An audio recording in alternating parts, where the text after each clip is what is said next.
Welcome to the PH Journals podcast, where we explore hunting, wildlife management, and conservation. As hunters and conservationists, we know that hunting can be a powerful tool for wildlife conservation, generating revenue and promoting healthy ecosystems. Join us as we explore the latest research, interviewing experts and practitioners, and sharing stories from the field. Whether you're a hunter or conservationist, or simply interested in learning more about this somewhat controversial topic. Hi, my name is Dylan Love. I'm a professional hunter out of the southern tip of the Dark Continent. Join us as I believe hunting is our best conservation tool we have to offer. Hey guys, and yeah, I'm back. It feels like forever that I sat in the studio, and but it's been a busy pre-season as well as a busy first couple of weeks in the season. We've had some exciting new developments that have happened, and I can't wait to share it with you guys. Before we get into the podcast this week, big shout out to one of my very biggest supporters and two brands that I'm extremely proud to be a part of. Firstly, Scully's. Guys, these guys are changing the game for sure, and although they don't base themselves directly on taxidermy, it is a unique and wonderful way that you guys can get your skulls back beforehand, and if your wife or partner doesn't enjoy the big mounts hanging off the wall, you can have yourself a 3D printed miniature scale skull, and you still get to talk about the wonderful memories and fantastic hunt you had back down in South Africa or wherever it may be. Their skull range is expanding at a rapid rate, and some really interesting and unique skulls are coming out. So, hit them up. I'll put the link in my bio.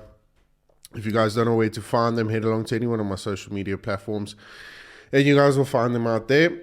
And then last, of course, but not least, Splitting Image Taxidermy. Guys, these guys have done some wonderful artistry down here in South Africa. Probably the best taxidermy organization in South Africa. I love working with them. Doug, Warwick, Morgan, everyone. The whole team is it's such a breeze to work with. Their trophy collection is on point. The tagging system is out of this world. And really it's all about perfection with them. And, as a professional hunter, I have the peace of mind that once my client stuff gets there, and I've always said this before, that our job as a professional hunter is not done until that trophy is hanging up on your wall. Whatever it may be, skull mount, shoulder mount, pedestal, flat rag. We need to make sure that it's done efficiently and done correctly with the correct amount of communication. And me being a PH, Splitting Image is by far the best company I've ever had to deal with in my 13 years in this industry. So, big shout out to Splitting Image Taxidermy. So guys, like mentioned before, it's been a rather interesting couple of weeks. I do apologize that I haven't been on here as much as what I would have liked to, but things kind of caught me off guard in a good way. I've still got a bit of a sinus issue at the moment, so if I'm sounding a little bit blocked on the mic, I do apologize.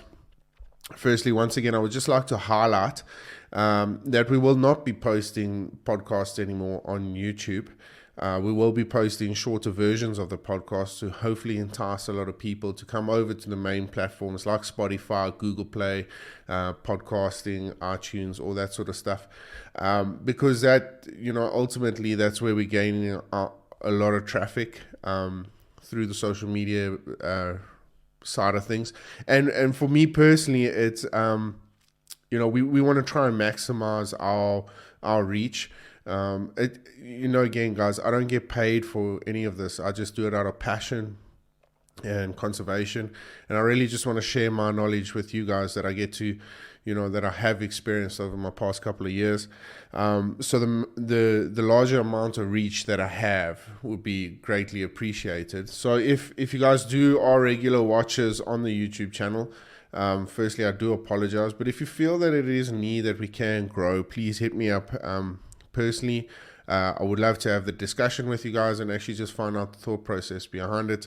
But for us right now, on the main platforms and through my hosting server, it seems a lot more better to do the hosting, to do the launching of the podcast just through the mainstreams of podcasting. Yeah, so like I said, just once again, thank you so much to everyone that's supported me. It's a very, very special time for me. You know, we generated over 1 million followers, 1 million downloads, at the start of this year, and it's just been growing at a rapid rate.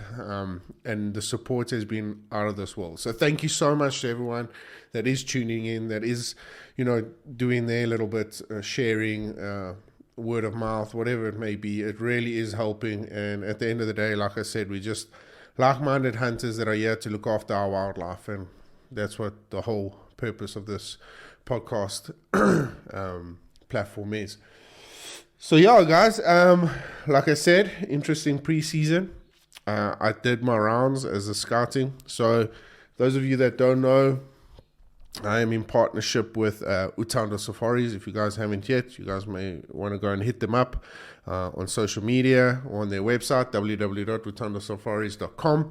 The website is down at the moment. I know they are going through some renovations and upgrades and all that sort of stuff.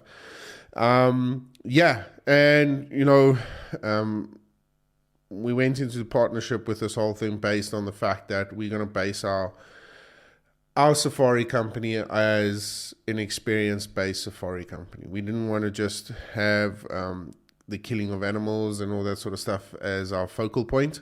We decided that we were going to base it on experience because South Africa is just such a wonderful country to have so many wonderful experiences through. And like I said, I've had to do a little bit of preseason work, heading out, going to see contacts, safari companies that we could hopefully utilize as far as, giving you guys the full experience through, going to the Addo Elephant Park, shark cage diving, bungee jumping, that sort of stuff. So we've been hard at work at doing that. It's been a massive success, and thoroughly enjoying the process. Although we're not doing the volumes that I've always been used to, it is still very intimate and unique. It really is a unique way of doing a safari, and I'm very, very fortunate to be involved with such a fantastic company with conservation at the heart. So yeah, it's been a wild ride. I've just finished a 10-day safari with Jose. Interesting fact, somebody questioned me on social media why I never posted any photos with him in it. It's not that he was ever against hunting or anything like that, or against him showing his face. It's just, unfortunately, the European countries, since the UK have put a ban on the trophy hunting, the European countries have actually been a little bit more delicate in how they've approached this whole thing. So when Jose came out, we did take a lot of photos with him in it, and I'm hoping at some stage he'll, the whole thing will die down and we'll get to show his face, because, it's something you need to be proud of. I mean, the achievements that guy achieved in his very, very first safari was out of this world. And, going from Cape Buffalo on his dream list, was never on the package initially, but when he saw that bull, he was just like, I need to hunt this bull. And we had a great time, really, really great time. We went from one end of the Eastern Cape province to the other. We saw the Indian Ocean. We saw the Atlantic Ocean. It was such a unique way of dealing with things. And what a wonderful guy, wonderful guy. The Spanish clients of mine that I've normally had in the past can be a little bit difficult, but Jose took it in his stride, and boy, what an experience did we have, just interblending our cultures and our religions and just, our beliefs, One thing that I did take from it, no matter where you are in the world, if you are a hunter, you speak the same language. And, that's such a unique and passionate way to see things, because, although the language barrier was never an issue because Jose's English was really, really good. But, just the way he considered things. In the past we had clients come out and want to blow the pants off of everything, facacheros, the warthogs, that was for me a little bit of of a dampener on the Spanish industry because of how many pigs that they want to kill. And actually going over there and hunting, doing the Montreal and stuff like that, I actually realized how important killing pigs really is in the Spanish side of things. So it's easy to see how they translate that over into South Africa. But Jose just took it in his stride, and he really just dived into things and realized that, it's not the same country, and a facachero is not exactly the same as what their facachero is. So, yeah, very, very special moments. Like I said, you got a beautiful, beautiful Cape Buffalo. The first day, pretty much unheard of. We head out, and it's freezing cold. We all layered up, and I'm not expecting to layer down until about 10 o'clock in the morning. So we're sitting in the shadowy depths of this quite a steep perch in the mountains, and we're just sitting there glassing. My hands are freezing, we're just glassing, and right beneath us, about 100 and something yards, I think it was about 120, this kudu bull starts moving into the sun. And although the rat is kind of in full swing at the moment, you can spot them a mile away when they sway their horns through the sunny acacia trees, because they glitter in the sun like that. And when he started waving through those trees, we knew that bull was definitely a shooter. The unique thing about a kudu, I just feel, especially in the Eastern Cape, there's so many different shapes to them. So this one had the typical figure 8 shape. You get kudu bulls that flare. You get kudu bulls that finish straight up, ivory tips. There's a whole bunch of characteristics. But ultimately, you want to look for those old bulls that are going to chase the younger guys off the breeding stock. And you want to try and do as best as what you possibly can for conservation. So after sussing out our situation, we realized that bull was definitely past his prime, and he needed to be taken out. And Jose, I was getting buck fever for him. I mean, it was nerve-wracking, because an opportunity like that, especially on your first day of your very first safari in South Africa, doesn't often come around. And then let alone be a kudu bull. I was hoping to ease into something like an impala or a springbuck or something like that, but when opportunities in Africa present themselves, you want to take them. You don't want to wait until the last day. So, yeah, very, very special moment. And that was just off the coast, about an hour off the coast of East London, towards the Kar River. And man, what a hunt that was! It was really, really something special. And yeah, it was something that will live in my memories for a very, very long time. And I'm sure likewise with Jose. So then, we moved on down. We went up north into the Eastern Cape. Like I said, just outside Tarkastad. We were fortunate enough to hunt. We went there actually to go and have a look at the sable. And while we were going through the sable, there were a couple of nice bulls that came up. Every time we got onto them, they would just give us the ghost. And we ran into this herd of buffalo, and this one big buffalo bull, the one that we shot, actually stuck out for Jose. And he said to me, he would come back for that, but like I mentioned to him on that very first morning with the kudu bull, he said, when opportunities in Africa present themselves, you take them, So went back to the lodge, had a bit of lunch, obviously calibered up. We definitely got the big sticks out, and we headed out to go and try our luck on this Cape Buffalo. And with the conditions the way they were, very cold, windy, we didn't expect them to move much, so we went straight back to where they were straight after lunch. We just barely touched our food, and we were out again. And we saw the buffalo moving down into a dried out riverbed, which was fun. The whole stalk was really, really fun because we stayed above them. And Jose, yet again, I've hunted plenty of buffalo. I think my 2021 season was the most I've ever shot. I think it was over 55 buffalo. So yeah, I've hunted a lot, I've seen a lot, but Jose really, once again, you guys got to remember, this is the first time he's on on South African soil, and he goes down and slams it to the ground after 3 brilliant shots. I mean, I couldn't have even placed them better. And man, with their celebrations on. And once again, Scully's came to the party, delivering a unique 3D printed Scully buffalo. He loved that. It's a great touch that Utano Safaris have incorporated as well. It's just special moments like that he gets to take back to Spain and captivate and really entertain his friends and family with something so long. His photos tell a wonderful story, but actually holding something physical in your hand, it's a whole new experience, which is awesome. It's wonderful. And like I said, Scullies have really hit the nail on the head when it came to that. And then another unique part of the safari was definitely the Aoudad, the barber sheep. I've hunted barber sheep in these mountains for some time now.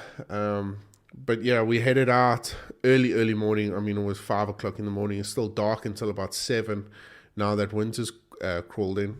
And, we headed up into the Zimbi mountain range. They call it the Zimbi mountain range, but it's just below the Stormberg.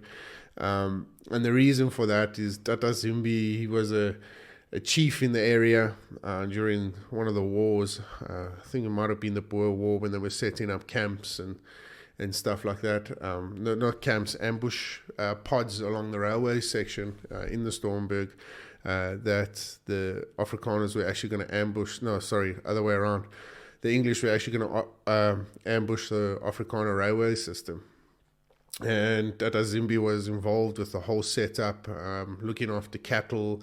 The British used to negotiate with him. And yeah, it was such a unique experience to really dive into the history of that. But ultimately he succumbed to a massive flood right at the top of these 2 mountain peaks in the middle of the basin. There's like this dam with a strong overflowing riverbed. And during the one spring season, there was just an abundance of rain, and it actually flooded down. And while they were in that saddle in between the 2 mountains, that looking after his cattle and stuff, he drowned. And thanks to the Xhosa culture and stuff like that, when an individual passes away through water or anything like that, they do tend, in a lot of circumstances, they do tend to bury them there where the incident happened. So that was really, really special, diving into the whole history of how it got its name. It's just wonderful to see, and it really is a special area. So anyway, these barber sheep are all wild there. Story has it, I don't know how true it is, but story has it that they actually, the local game reserve in Sterkstrom, actually, Utsowana, one of the two, had an abundance of these sheep. They even had Himalayan tar at one stage. Apparently, according to reports, I don't have physical evidence of this, but anyway. And when these reserves when the ANC government took over and these reserves kind of lost their maintenance and went derelict, the fences were all cut, and obviously, poaching and all that sort of stuff happened. These animals escaped and obviously found refuge in these high mountain peaks, because that's their conditions, So they've been living up there rent-free for some time now, and really have grown to a massive, massive herd. I must have counted about 80 to 100 barber sheep up there, and really some very, very special trophies. Nice big old rams up there with the manes hanging down to the ground. It was something very unique to see. I've hunted them once or twice up there in that range. But yeah, again, Jose, tough conditions. Wind wasn't pumping, but it was blowing significantly. We weren't going to get any closer. Then I think it was like 300 yards. I can't quite remember. And Jose just sat down, knuckled in. I mean, we were belly crawling along the face, along the plateau. And he just settled in and put the crossways exactly where I said. I just said aim in front of the main. And he did, and he sank it with one shot. Very, very special hunt. And it's something that I'd hold in my memory bank for a very, very long time, and I'm sure Jose will do the same. So, guys, that's enough of me waffling off on my past hunt. It's just nice to recap on the whole thing because, yeah, like I said, it was such a unique way of doing a safari, and such a very, very special safari it was, So, yeah.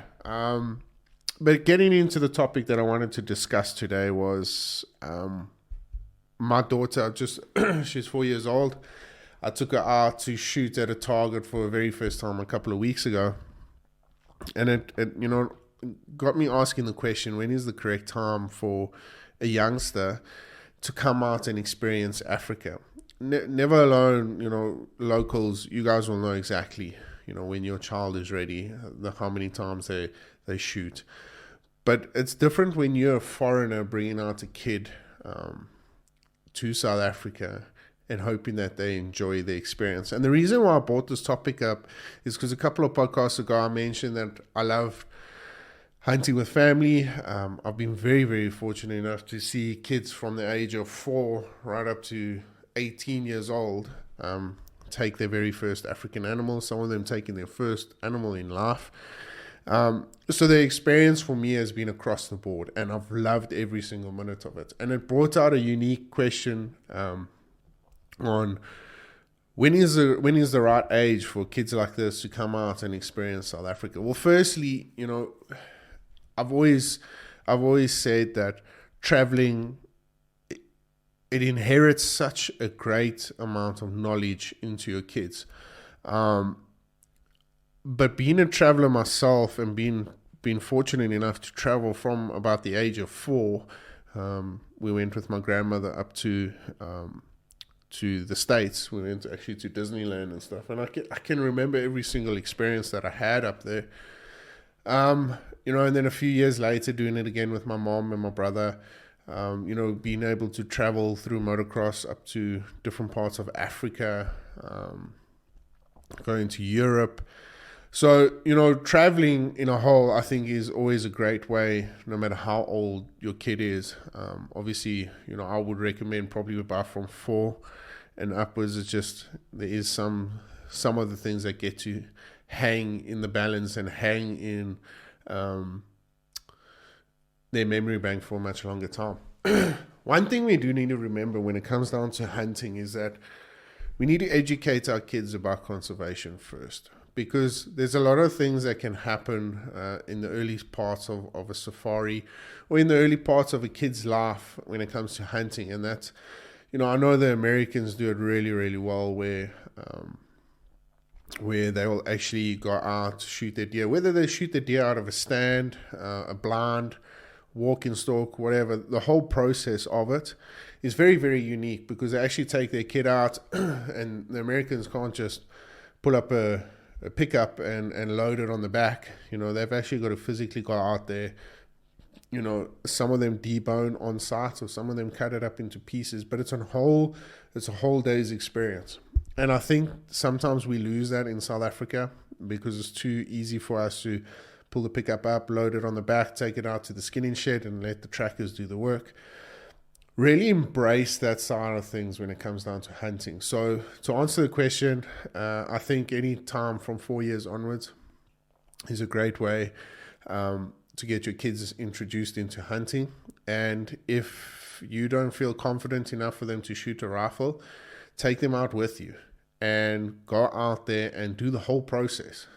Shoot the animal, whether it be a blessback or a springback, gut it out in the veld, really get involved, skin it, cut its head off, maybe even do a bit of deboning out there, maybe cut off, a single back strap or something like that. And really, I'll never forget my first fish I ever caught with my dad. It was a bream, a bluefish, down in Mazeppa Bay. And my dad made a fire there and then on the rocks. We gutted the fish and we cooked the fish there and then, and we ate it.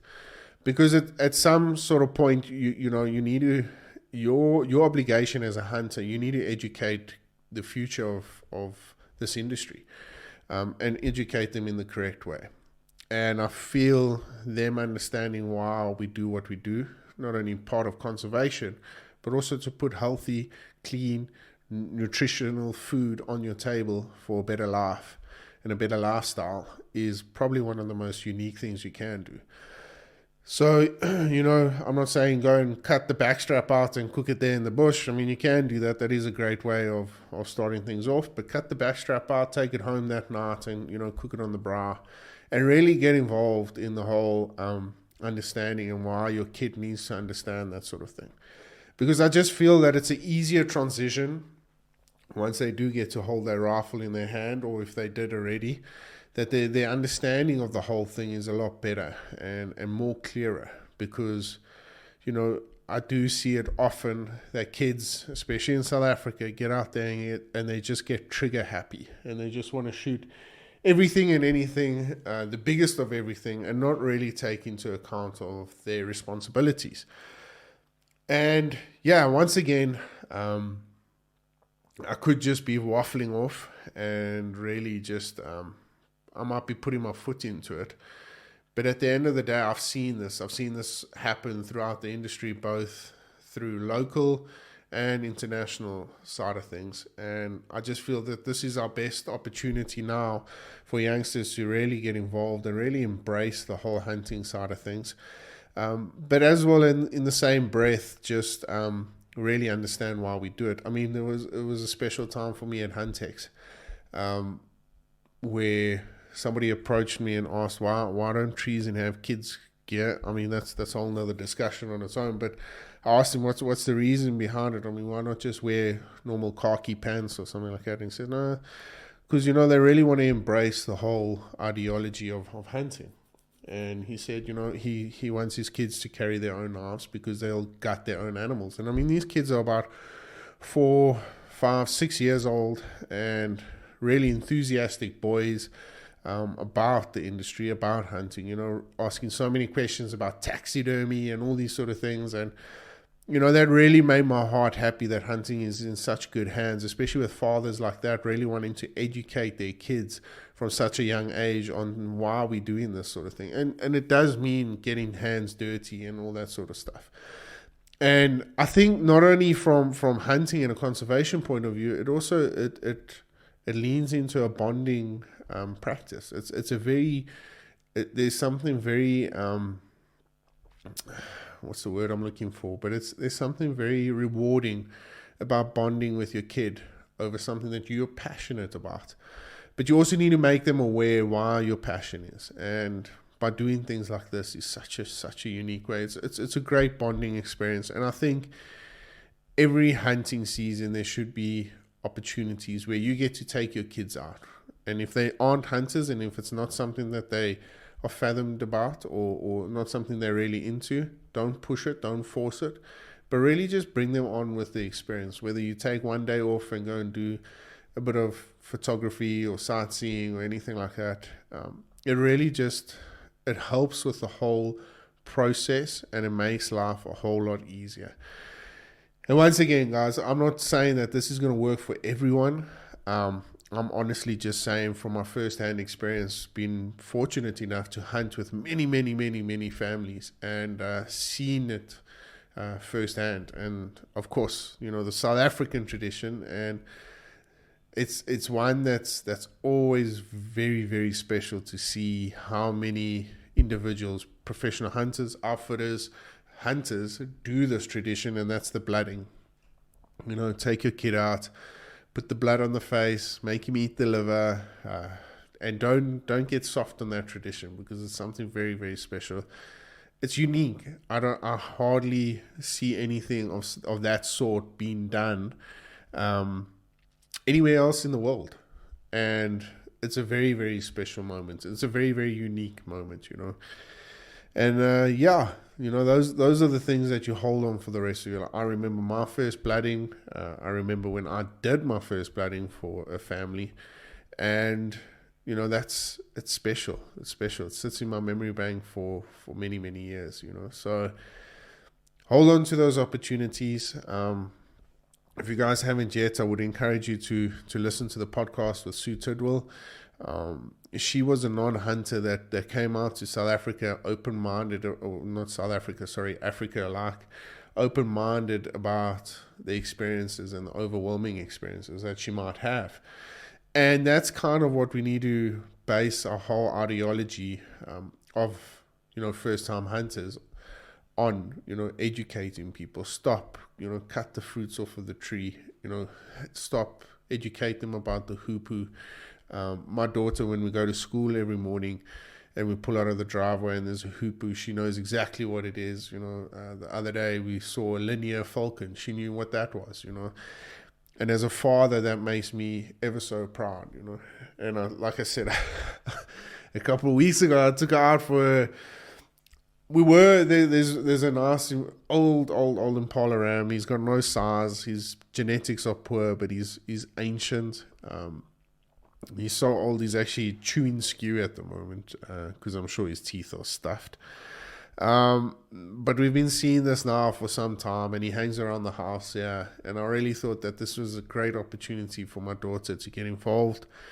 But I decided that, obviously you're going to have to, there's going to be points where they're going to be gun shy and certain situations like that. So I thought, well, let's take her out, let's try and get her used to the rifles as much as possible. She's 4 years old.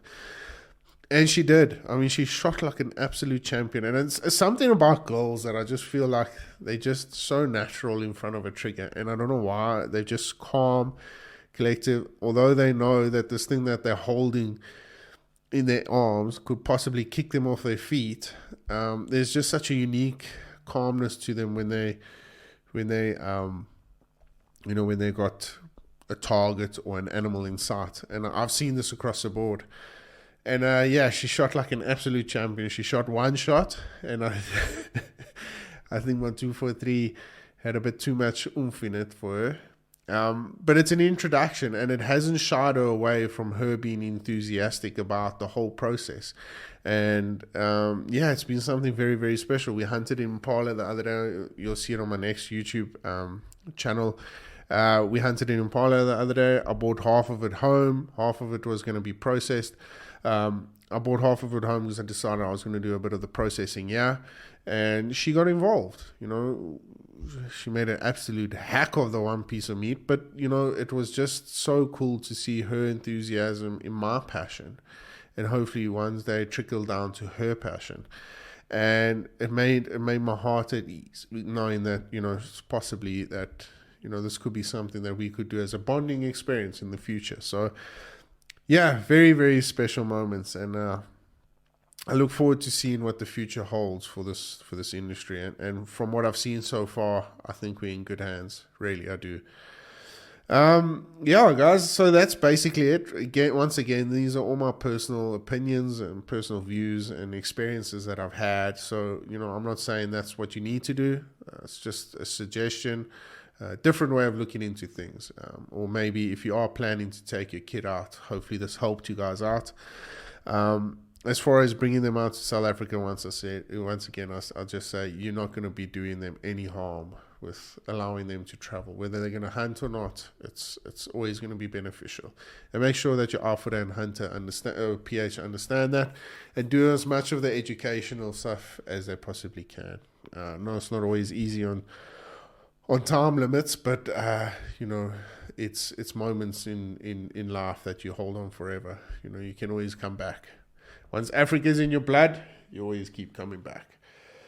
Guys, so that's it for this episode. I'm looking forward. I'm going to sit now the whole week and do a couple more podcasts. I'm really, really excited about it. We've got some fantastic topics coming up. As well, I've been trying to get a couple of guests online, but of course, it's always challenging with the load shedding schedules and stuff like that. So, I do apologize, but we are trying our level best. I would much appreciate it if you guys head along to my YouTube channel, The PH Journals, and go and have a look at a couple of my episodes over there. The channel's growing really, really nicely. Just thanks so much to everyone that has supported me thus far. Or catch me on any one of my social media platforms. There is a bit of a confusion around the Instagram side of things.